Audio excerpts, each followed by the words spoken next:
Capítulo 9: Educação e Religião. Isso é uma coisa profunda, Sua Majestade. Vamos voltar à discussão de assuntos mais leves e mais concretos, e que provavelmente vão interessar a maioria das pessoas.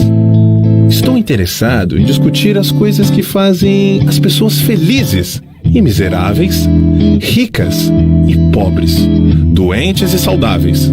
Em resumo, estou interessado em tudo que pode ser usado por seres humanos, de tal forma que a vida possa pagar dividendos satisfatórios, como retorno para o esforço que se coloca nesse negócio que se chama viver. Muito bem.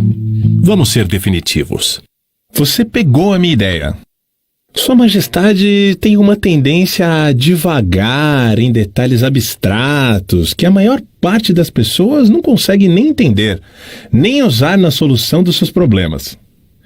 Poderia isso, de alguma maneira, ser um plano definido seu para responder às minhas questões, utilizando-se de respostas indefinidas?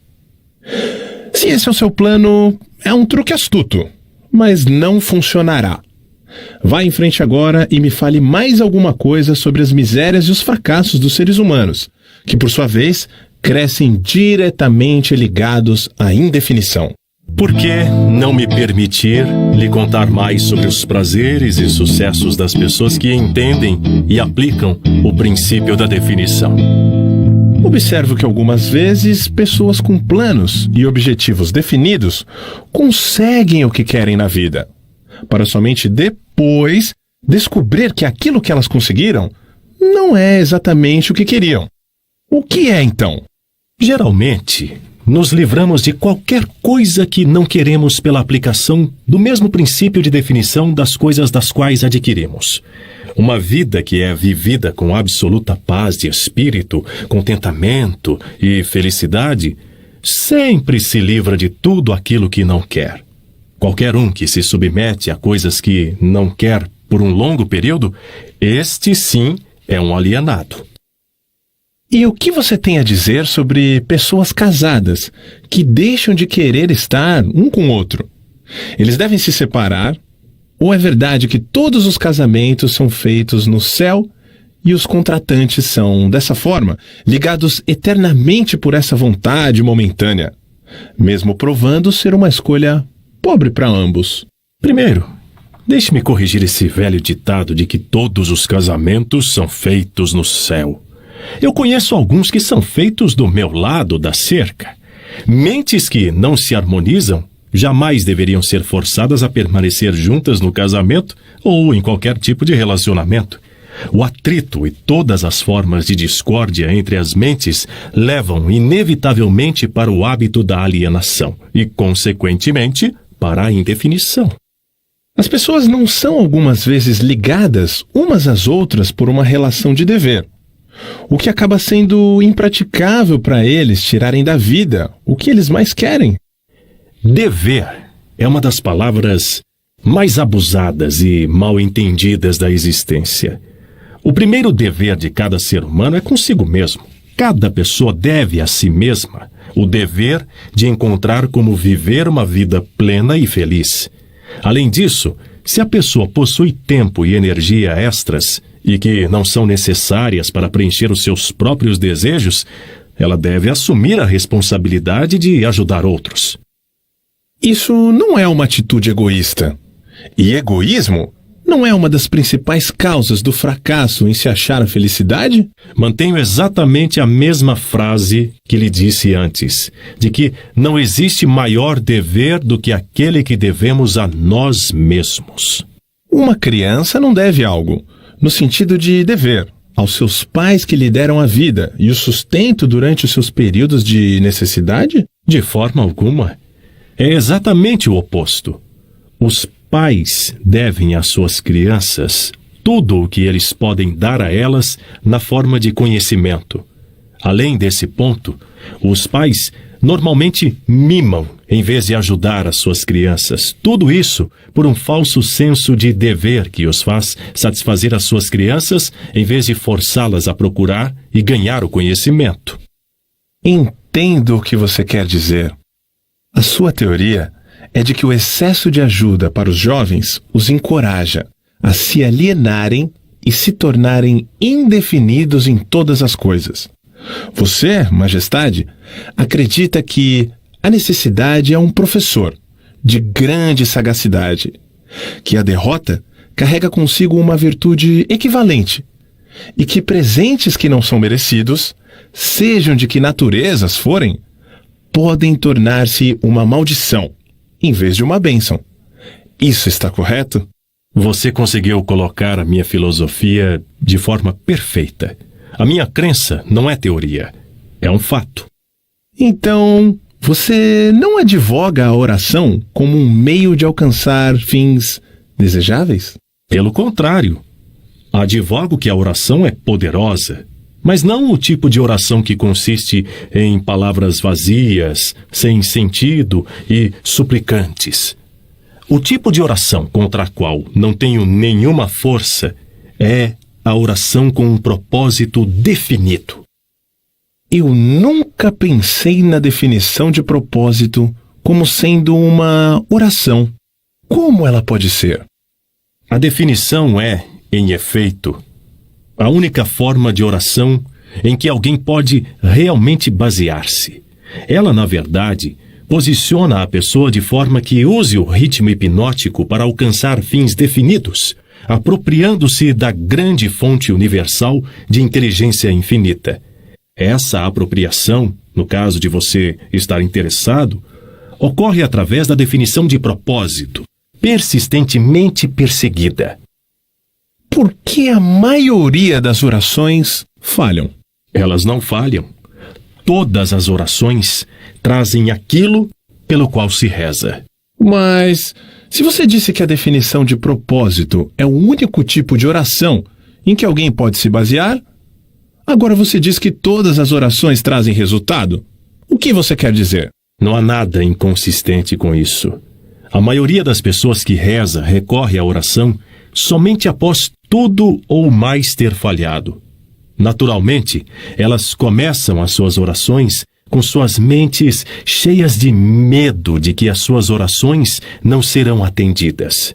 Bem, os medos, então, são realizados. A pessoa que começa uma oração com um propósito definido e fé inabalável de que vai alcançar o seu objetivo, coloca em ação as leis da natureza que transmutam os desejos dominantes de uma pessoa no seu equivalente físico. Isso é tudo o que se pode dizer sobre uma oração. Uma forma de oração negativa traz somente resultados negativos. A outra forma é positiva e traz resultados definidos e positivos. Poderia algo ser mais simples do que isso? As pessoas que se lamentam e imploram que Deus assuma responsabilidade por todos os seus problemas e forneça todas as necessidades e luxúrias que a vida pode oferecer, são, na verdade, muito preguiçosas para conseguir o que elas querem da vida e traduzir tudo isso como uma realidade física através do poder de suas próprias mentes. Quando você escuta uma pessoa rezando por algo que ela deveria conseguir com seus próprios esforços, você pode ter certeza de que você está escutando um alienado. A inteligência infinita favorece somente aqueles que entendem e adaptam-se às suas leis. Ela não faz discriminação por definição de um caráter excelente ou de uma personalidade agradável. Essas características ajudam as pessoas a negociarem o seu caminho através da vida de forma mais harmoniosa. Mas a fonte com a qual a oração é respondida não é impressa com letras de ouro. A lei da natureza diz o seguinte: saiba o que você quer, adapte-se às minhas leis e você com certeza o terá. Isso se harmoniza com os ensinamentos de Cristo. Perfeitamente. Isso também se harmoniza com os ensinamentos de todos os grandes filósofos. A sua teoria de definição está em harmonia com a filosofia dos homens da ciência? A definição é a maior diferença entre um cientista e um alienado. Através do princípio da definição de plano e propósito, o cientista força a natureza a revelar-lhe os seus mais profundos segredos. Foi através desses princípios que Edison descobriu o segredo da máquina falante, vitrola, a lâmpada elétrica incandescente e muitos outros benefícios para a espécie humana. Então eu entendo que a definição é o primeiro requisito para o sucesso em todo e qualquer empreendimento humano. Isso está correto? Exatamente. Qualquer coisa que ensine as pessoas a examinarem fatos e conectá-los a planos definidos através de um pensamento apurado vai dificultar a minha profissão. Se essa sede por conhecimento definido, que agora está se espalhando pelo mundo, mantiver-se assim, meu negócio ficará ameaçado dentro dos próximos séculos. Eu triunfo na ignorância, na superstição, na intolerância e no medo. Mas não consigo manter-me de pé ante um conhecimento definido, propriamente organizado em planos definidos nas mentes das pessoas que pensam por si mesmas. Por que você não assume a onipotência e administra todos os trabalhos da sua própria maneira? Você pode também perguntar por que a porção negativa do elétron não toma conta da porção positiva e faz todo o trabalho. A resposta é que ambas as cargas, positiva e negativa da energia, são necessárias para a existência do elétron. Uma é balanceada igualmente contra a outra, e assim devem permanecer. E é dessa forma que ocorre a relação entre a onipotência e eu. Representamos as forças positivas e negativas de todo o sistema dos universos e estamos igualmente balanceados uma contra a outra. Se essa força de equilíbrio fosse modificada, mesmo que num ínfimo grau, todo o sistema dos universos se tornaria rapidamente reduzido a uma massa de matéria inerte. Agora você sabe por que eu não posso tomar conta de todo o show e simplesmente fazer tudo do meu jeito.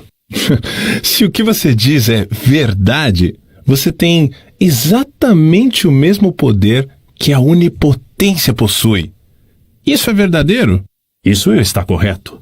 A minha oposição, a quem você chama onipotência, se expressa através das forças que você chama de boas, as forças positivas da natureza.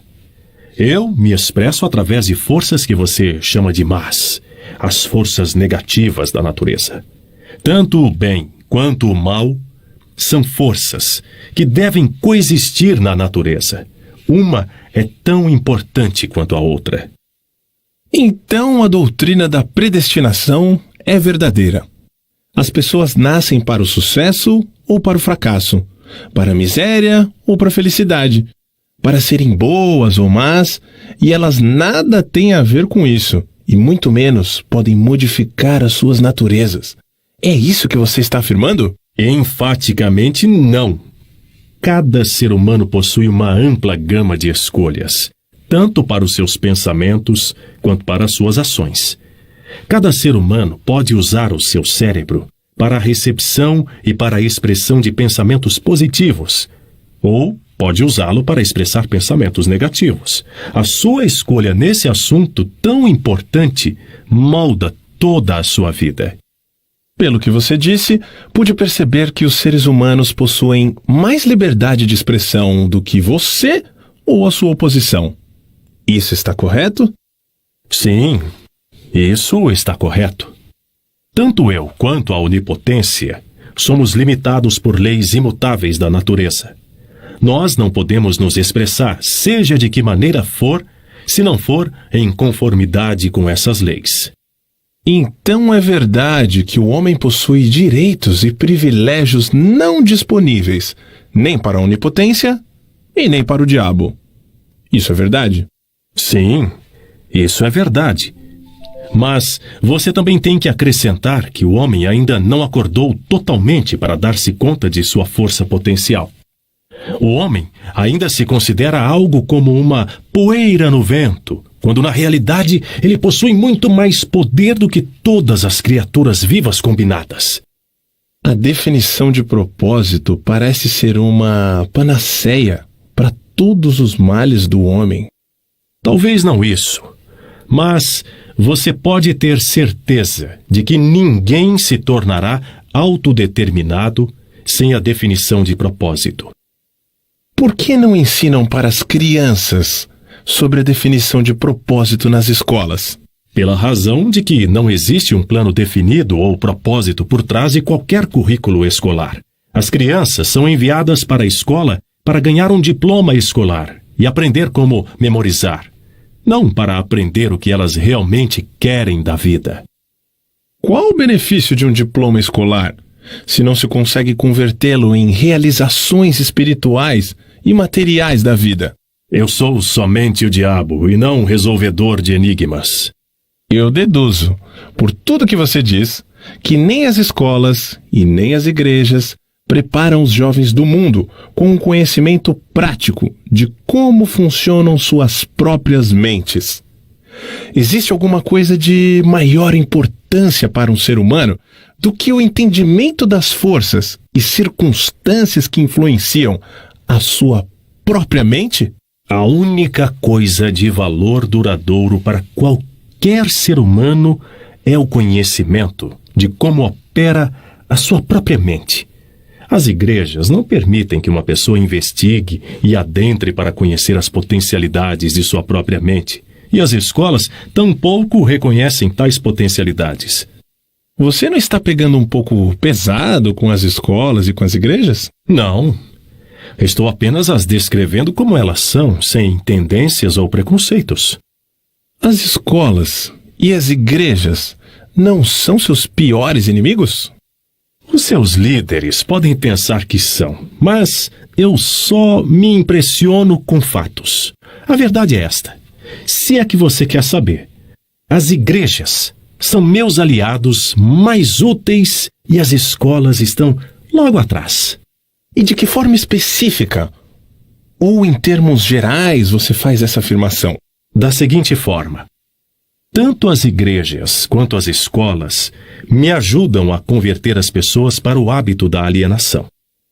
Você consegue perceber que os indícios que você está levantando são substanciais, a ponto de macular a imagem de duas instituições que foram da maior importância e responsáveis pela civilização da forma como se conhece hoje? Se eu me dou conta, minha nossa, eu me regozijo com isso. Se as escolas e as igrejas tivessem ensinado as pessoas a pensarem por si mesmas, onde eu estaria agora? Essa confissão sua desiludirá milhões de pessoas, cuja única esperança de salvação está nas igrejas. Isso não é algo cruel para fazer com elas?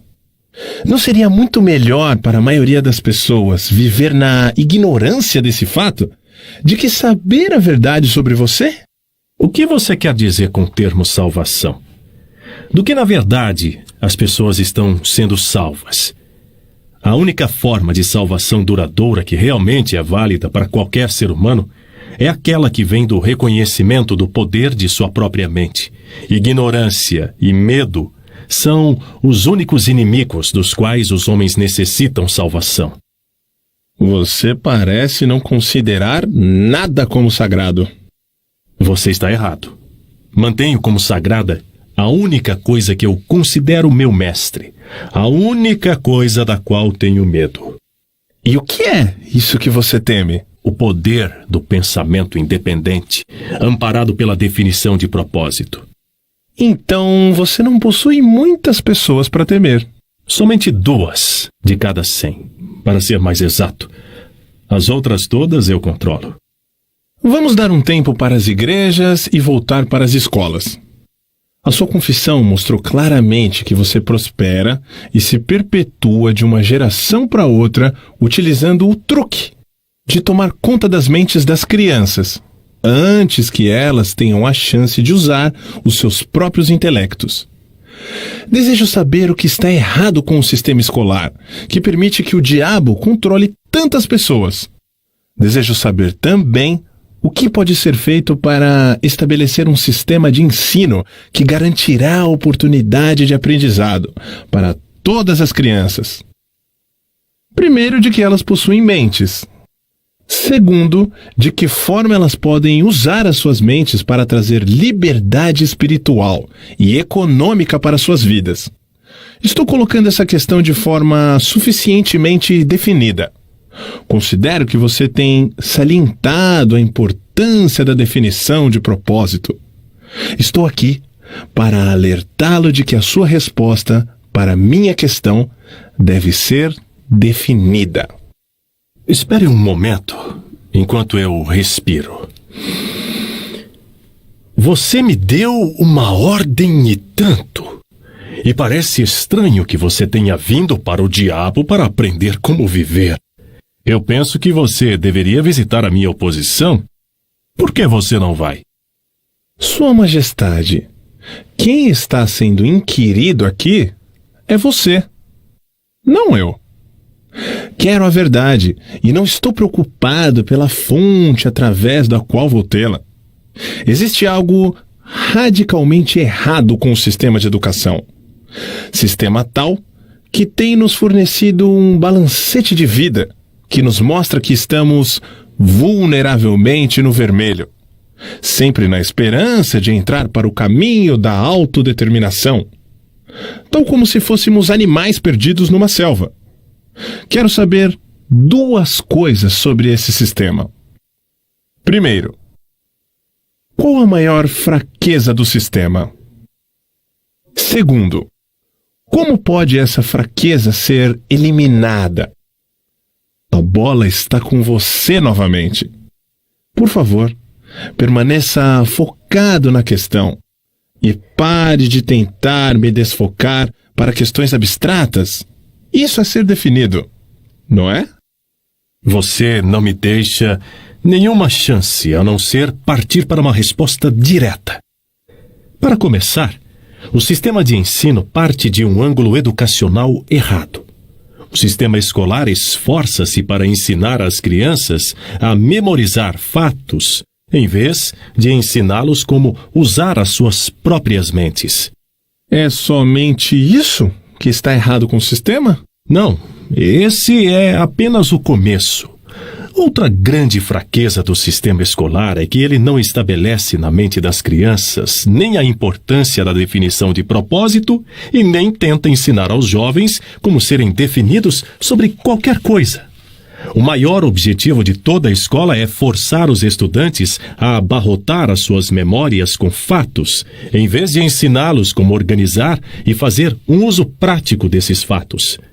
Esse sistema de acumulação da memória faz com que a atenção dos estudantes seja centrada apenas em ganhar créditos e boas notas, mas deixa de lado a questão mais importante, que seria a do uso desse conhecimento nos assuntos práticos da vida. Esse sistema gradua estudantes e forma diplomados, cujas mentes estão vazias de autodeterminação. O sistema escolar partiu já de um mau começo. As escolas começaram a sua história como instituições de aprendizado de alto nível, tendo sido criadas inteiramente para aqueles poucos afortunados cujas famílias os destinavam para a educação. Assim, todo o sistema escolar foi desenvolvido começando pelo topo até chegar à parte de baixo da sociedade. Não é de se estranhar que esse sistema negligencie a ensinar às crianças a importância da definição de propósito, quando o próprio sistema literalmente desenvolveu-se através da indefinição. O que corrigiria essa fraqueza do sistema escolar? Vamos combinar que não vamos reclamar da fraqueza do sistema, ao menos que estejamos preparados para oferecer um remédio prático, com o qual todo o sistema pode ser corrigido.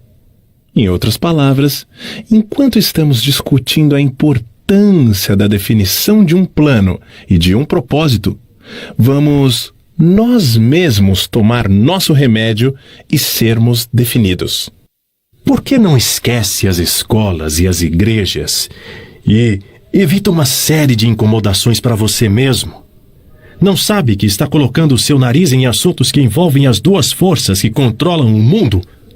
Vamos supor que você mostre ao mundo que as escolas e as igrejas são fracas e inadequadas para as necessidades dos seres humanos. O que vai acontecer? Com o que vai substituir essas duas instituições? Pare de tentar escapar das minhas questões com esse velho truque de fazer outra pergunta. Não tenho intenção de substituir as escolas e as igrejas, mas tenho a intenção de encontrar, se puder, um meio de fazer com que essas forças organizadas possam ser modificadas de tal forma que elas sirvam às pessoas, em vez de as manter nas trevas da ignorância. Vá em frente e agora me dê um catálogo detalhado de todas as mudanças que poderiam ser feitas no sistema escolar e que, por sua vez, o aperfeiçoariam. Então, você quer todo o catálogo, é isso? Quer as mudanças sugeridas na ordem de sua importância? Descreva as mudanças necessárias, na ordem em que elas vêm para você. Você está me forçando a cometer um ato de traição contra mim mesmo, mas aqui está.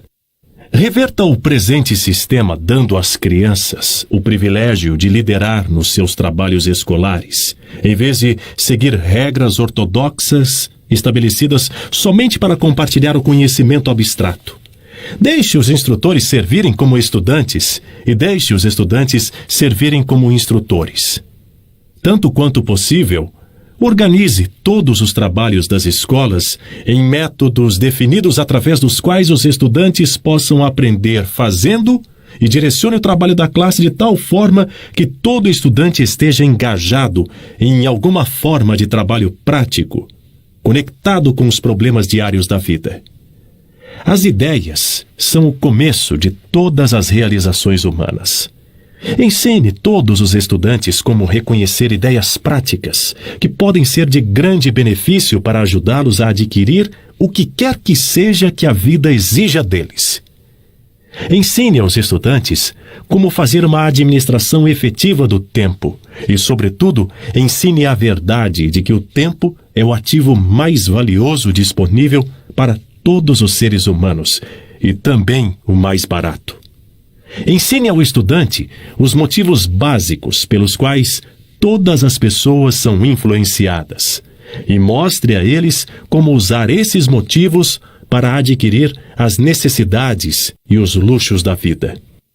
Ensine às crianças o que comer, o quanto comer e qual a relação existente entre uma boa alimentação e um corpo saudável.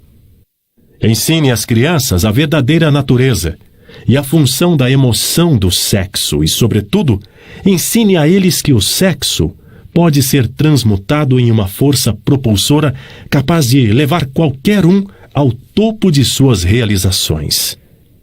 Ensine às crianças a importância de serem definitivas em todas as coisas, começando com a escolha de um grande propósito definido para a vida. Ensine às crianças o princípio do hábito e de que este pode ser bom ou mau, usando as experiências do dia a dia como exemplo para elas. Ensine às crianças como hábitos tornam-se permanentes através do ritmo hipnótico e as influencia a adotar, enquanto ainda estão no início dos anos escolares, hábitos que as levarão a ter pensamentos independentes. Ensine às crianças a diferença entre derrota temporária e fracasso. E ensine a elas como procurar pela semente de uma vantagem equivalente que toda derrota traz consigo. Ensine às crianças a importância de expressarem seus próprios pensamentos sem medo e ensine-as a aceitar ou rejeitar, por sua própria vontade, todas as ideias dos outros, reservando para si mesmas, sempre, o privilégio de as submeterem ao seu próprio julgamento. Ensine as crianças a tomarem decisões prontamente e a mudá-las, mesmo que sejam todas, vagarosamente e com relutância, e nunca sem uma razão definida. Ensine às crianças que o cérebro humano é o instrumento com o qual se recebe da grande fonte central da natureza a energia que é especializada em pensamentos definidos, de que o cérebro não pensa, mas serve como um instrumento para a interpretação dos estímulos que causam o pensamento. Ensine às crianças o valor da harmonia em suas próprias mentes, e que isso é possível somente através do autocontrole. Ensine às crianças a natureza e o valor de ter autocontrole. Ensine às crianças que existe uma lei de retornos crescentes que pode e deve ser colocada em operação como um hábito, mostrando que se deve sempre prestar mais e melhores serviços do que é esperado delas.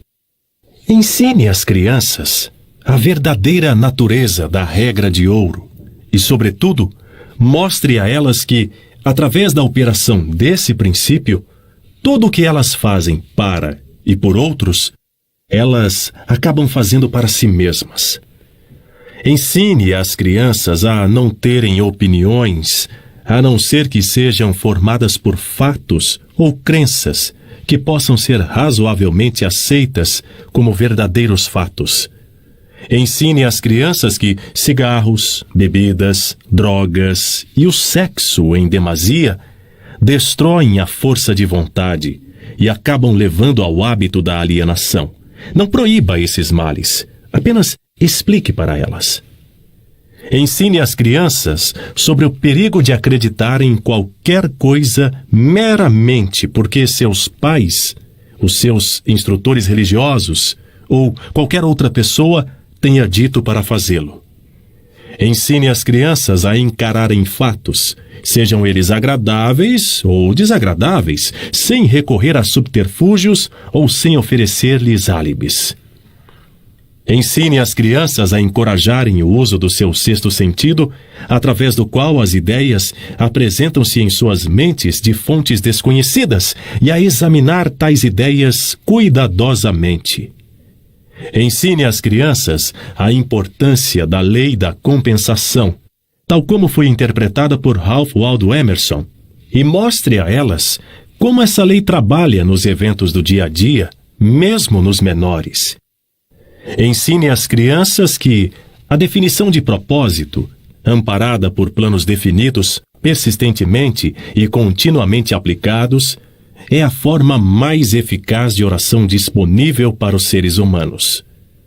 Ensine às crianças que o espaço que elas ocupam no mundo é medido pela qualidade e pela quantidade de serviço útil que elas prestam para o mundo. Ensine às crianças que não existe nenhum problema que não tenha uma solução apropriada e que a solução, na maior parte das vezes, pode ser encontrada nas circunstâncias que criaram o problema. Ensine às crianças que as suas únicas limitações reais são aquelas impostas por si mesmas ou que elas permitem que outros estabeleçam em suas próprias mentes. Ensine a elas que tudo que um homem pode conceber e acreditar, ele pode alcançar. Ensine às crianças que todas as escolas e todos os livros e textos são elementos essenciais que podem ser úteis no desenvolvimento de suas mentes, mas que a única escola de real valor é a grande universidade da vida, onde se tem o privilégio de aprender pela experiência. Ensine as crianças a serem verdadeiras consigo mesmas em todos os momentos e, considerando-se que elas não podem satisfazer a todos, elas devem ter sempre em mente que precisam satisfazer-se a si mesmas. Essa é uma lista imponente, mas me parece óbvio pelo fato de que ela ignora praticamente todas as matérias que agora são ensinadas nas escolas. Era essa a intenção? Sim, você me pediu uma lista de mudanças sugeridas no currículo escolar, as quais beneficiariam as crianças. Foi isso que eu lhe dei. Algumas das mudanças que você sugere são tão radicais que chocariam a maioria dos educadores de hoje, você não acha? A maioria dos educadores de hoje necessita desse choque. Um bom choque normalmente ajuda o cérebro que se atrofiou pelo hábito. As mudanças que você sugere para as escolas dariam imunidade às crianças contra o hábito da alienação? Sim, esse seria um dos resultados que as mudanças trariam, mas existem outros também. Como essas mudanças sugeridas poderiam ser aplicadas no atual sistema escolar? Você sabe, é claro, que é tão difícil programar uma nova ideia no cérebro de um professor quanto é fazer com que um líder religioso modifique a religião, de tal forma que ela possa ajudar as pessoas a angariar mais a vida. A maneira mais certa e mais rápida para forçar a aplicação dessas ideias práticas no sistema escolar é, primeiro, introduzi-las através de escolas privadas e estabelecer uma exigência para o uso nas escolas públicas, de tal forma que os administradores dessas escolas sintam-se compelidos a empregá-las. E deveriam ser feitas outras mudanças no sistema das escolas? Sim, muitas. Entre outras mudanças necessárias em todos os programas escolares, está o acréscimo de um curso completo de treinamento de psicologia de negociação entre as pessoas. Todas as crianças deveriam ser ensinadas na arte da venda e da persuasão, aprendendo meios de diminuir o atrito nas relações humanas através da vida. Toda a escola deveria ensinar os princípios de realização individual através dos quais se pode obter uma posição de independência financeira. As classes deveriam ser abolidas também. Elas deveriam ser substituídas pela mesa redonda ou pelo sistema de conferência, tais quais os homens de negócios empregam. Todos os estudantes deveriam receber instruções individuais e serem guiados em conexão com matérias que não podem ser ensinadas apropriadamente em grupos. Toda a escola deveria ter um grupo auxiliar de instrutores, consistindo de homens de negócios, cientistas, artistas, engenheiros, jornalistas. Cada qual compartilharia com todos os estudantes um conhecimento prático da sua própria profissão, negócio ou ocupação. Essa instrução deveria ser conduzida através do sistema de conferência, a fim de economizar o tempo dos instrutores. O que você sugeriu é, com efeito, um sistema auxiliar de instrução, que daria a todas as crianças que frequentam as escolas um conhecimento dos assuntos práticos da vida, direto da fonte original. Seria essa a ideia? Você colocou corretamente. Vamos esquecer um pouco o sistema escolar por agora e vamos voltar para as igrejas por um momento. Toda a minha vida, ouvi clérigos pregando contra o pecado e advertindo pecadores a ficarem atentos e a se arrependerem, pois essa seria a única maneira de serem salvos. Mas nunca ouvi nenhum deles me dizer o que realmente é o pecado. Você me daria alguma luz nessa questão? Pecado é qualquer coisa que alguém faça ou pense e que cause infelicidade para si mesmo ou para os outros.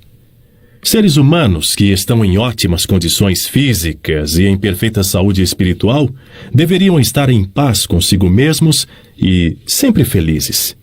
Qualquer forma de miséria mental ou física indica a presença do pecado. Nomeie algumas das formas comuns de pecado. Comer em excesso é uma forma de pecado, porque leva à perda da saúde e à miséria. O excesso de sexo é um pecado, porque quebra a força de vontade da pessoa e a leva para o hábito da alienação. Permitir que a mente seja dominada por pensamentos negativos de inveja, ganância, medo, ódio, intolerância, vaidade, autopiedade ou desencorajamento é uma forma de pecado, porque esses estados mentais levam para o hábito da alienação. Enganar, mentir e roubar também são pecados, porque esses hábitos destroem o autorrespeito, submetem a consciência e levam à infelicidade.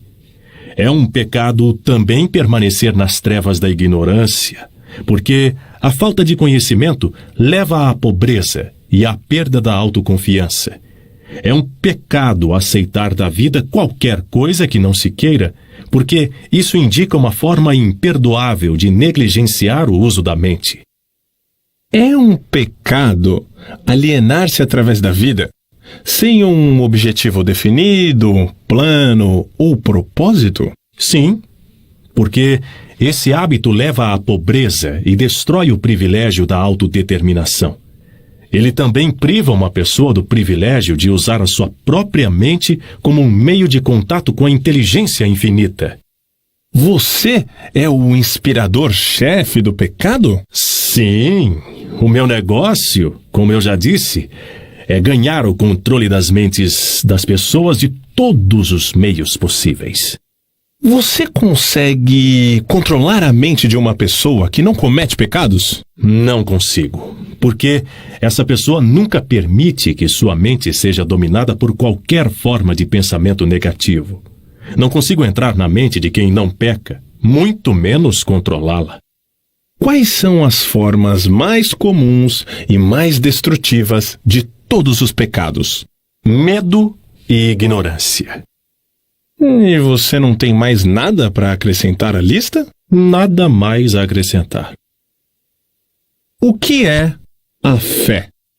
É um estado da mente onde se reconhece e se utiliza o poder do pensamento positivo como um meio pelo qual se contata e se chega à fonte central da inteligência universal.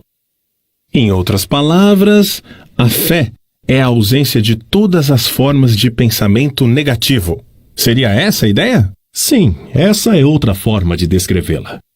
Um alienado possui capacidade de usar a fé? Ele pode ter a capacidade de usar, mas não utiliza. Todo mundo tem a força potencial para limpar a sua mente de todos os pensamentos negativos e, dessa forma, utilizar-se do poder da fé. Colocando de outra forma, a fé é a definição de propósito amparada pela crença, na obtenção do objetivo desse propósito. Isso está correto? Essa é a ideia, exatamente.